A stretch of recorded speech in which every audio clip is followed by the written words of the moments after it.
Hi, I'm Bucky Stanton, and I'm here with Arwen Mohun, professor of the history of technology at the University of Delaware and author of Risk: Negotiating Safety in American Society. In this episode of Technology Stories COVID-19 edition, we're talking about how a historical perspective can help us understand, quote, flattening the curve, end quote, and other graphic representations of risk. So, Arwen, we're seeing this flattening the curve graphic everywhere, from the pages of the New York Times to memes on the internet.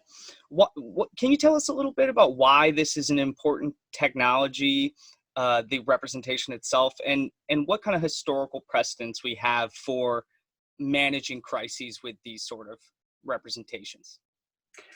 Bucky, I've just been fascinated at how ubiquitous the flattening the curve imagery is. It's happened again this morning. The New York Times had 2 pages of graphic representations of curves in different states. And this has been going on almost since this crisis started. And we've also seen it everywhere in memes and counter memes and debate. And it's fascinating to me because as a historian of risk, I recognize a strategy for communicating risk that goes back almost 300 years and has been tried in all kinds of different forms.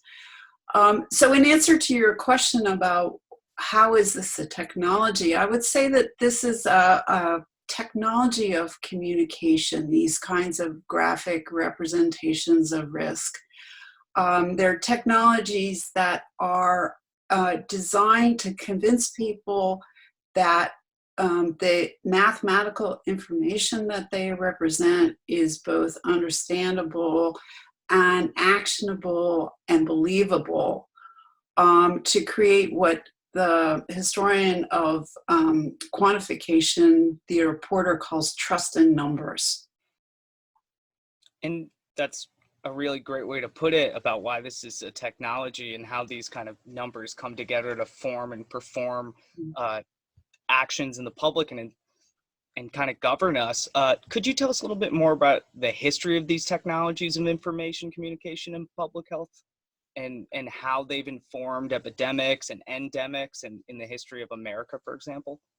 Sure. So it's quite surprising how old these strategies are.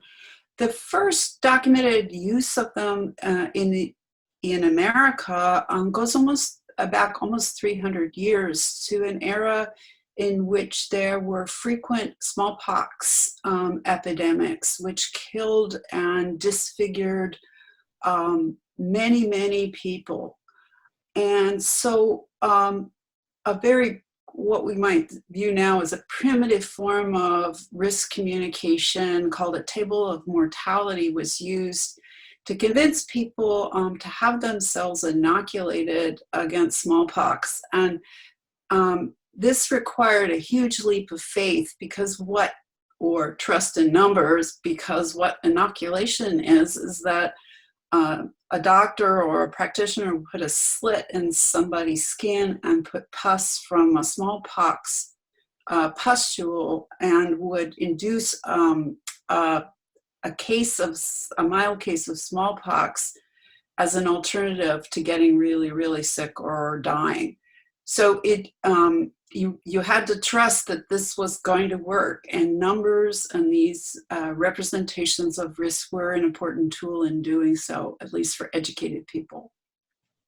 Fascinating. And I remember in our preliminary discussions, you talking about this really interesting graphic representation that wasn't just number based, that I never really heard a version of, which was about stacking dead bodies to the moon. What was it? Oh, no, not quite that. So in my book about risk, I studied a group of people who consider themselves to be safety experts and who tried to change the risk-taking behavior of Americans in the early 20th century. And one of the ways that they did this was they commissioned children's books on the theory that children would learn new behaviors and then teach their parents or guilt their parents into new behaviors.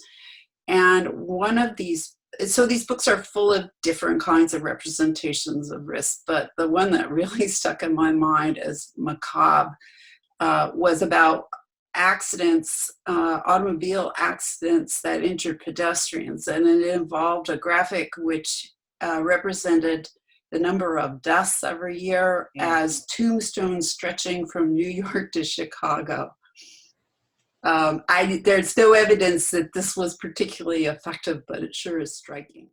So I'm interested in this relationship between representations and risks we're exploring, but it comes to mind that there's also this same relationship between the curves and the arcs and the graphing and graphic representations of the stock market and flattening the curve, in the sense that they're both risk oriented.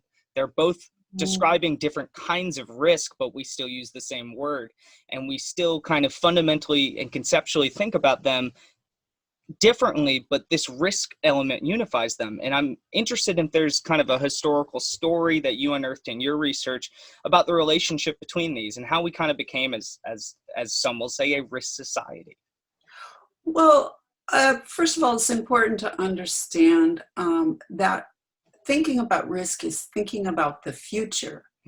So, and making predictions about the future, and also, most importantly, trying to find ways to control what happens in the future by altering behavior in the present. And so those stock market curves are do very much the same thing as this flattening the curve graphic, in the sense that they show people a trajectory, a series of potential trajectories that can be altered by certain kinds of decision making or other factors. And so the bigger context for this is a societal commitment that has grown stronger and stronger and stronger since especially the Enlightenment of the 18th century, to do what has sometimes been called colonizing the future.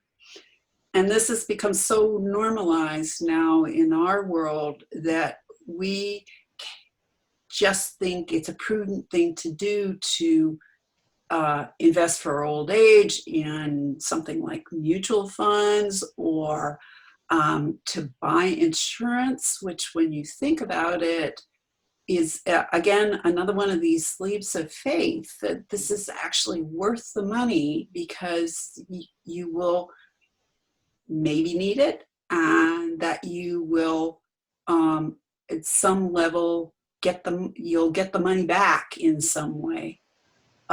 So we live in a society that's just saturated with these kinds of arguments.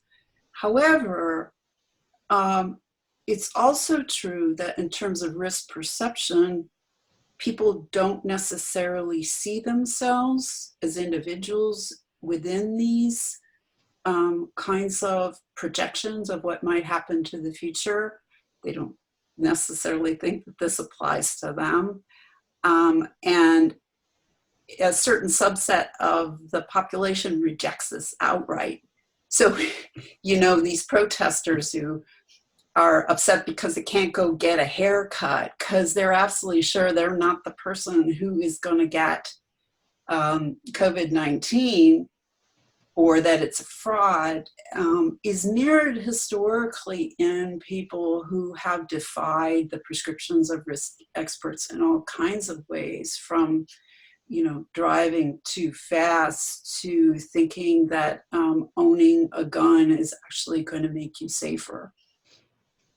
And that's a really great segue to kind of my next and our final conversation point here, which is I want to kind of hear from you about your critical takeaways about how we can move through this, both as individuals and as people trying to act as a collective. When we talk about the curve, we're talking about acting as a collective. And I think what you so historically pointed out there was that there's been disagreements about what that collective is and who's in it and what the representation represents and what box it draws around who. So if you could just kind of tell us what you think is the most important and critical takeaway for navigating this kind of world of what I'm thinking of as dueling representations between totally different oriented, future making, uncertainty bound representations? Well, first of all, I'll say that to me, as a risk historian, I think it's absolutely remarkable how many people have, believed the dominant argument of experts that we really do need to flatten the curve. In a larger historical context, that is unusual because it's more often been the case that many people didn't believe these kinds of arguments, or at least didn't believe that the argument applied to them. So in that way, it really is working. And it's a feedback loop, right? So it's working, you can see it's working because as those graphics this morning in the Times showed, places are flattening the curve. However, there are, as you point out, these competing claims to authority. And I think the same rules that apply to all kinds of information in our information-laden society apply here, which is one has to consider the source. That people have other agendas for manipulating this kind of information. And unfortunately, in our own era, in heated debates, everybody can go find their own expert for hire who's maybe willing to say what they're paid to say. And that is happening to a certain extent in this moment as well. I also wanted to make the point that, we are our own historians for this moment, and this is an important aspect of this history, which historians of science and technology are really going to want to know about in the future.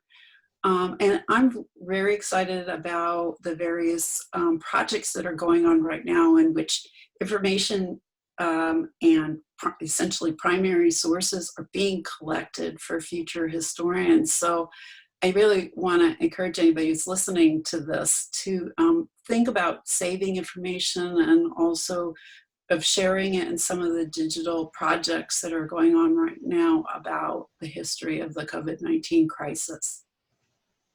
Wow, that's some critical advice. We are our own historians. How Indeed. meta. Thank you so much, Arwen Mohun, for coming in. It was fantastic to talk to you about the history of risk representation. Yeah, thank you so much. Thank you, Bucky.